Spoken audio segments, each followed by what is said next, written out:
সুন্নতের আমল কত জরুরি বিষয়।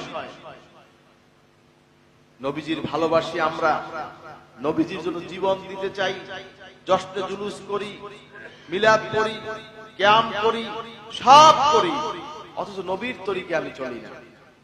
তাহলে কি আমি নবীজির খাঁটি উম্মত হতে পারলাম? আল্লাহ কি বলছেন?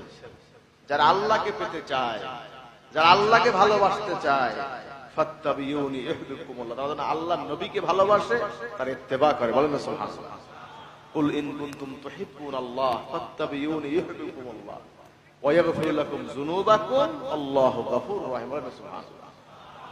হে নবী, আপনি বলে দিন, যারা আল্লাহকে পেতে চায়, ভালোবাসতে চায়, ফাত্তাবিউনি ইউহিব্বুকুমুল্লাহ, তারা যেন আপনাকে ভালোবাসে, আপনার ইত্তেবা করে, অনুসরণ করে। বলেন না সুবহানাল্লাহ।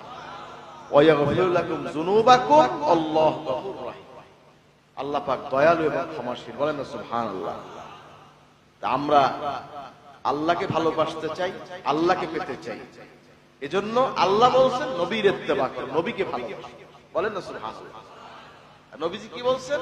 মান আহাব্বা সুন্নতি ফাকাদ আহাব্বানি ওয়া মান আহাব্বানি কানা মা'আ ফিল জান্নাহ। বলেন না সুবহানাল্লাহ।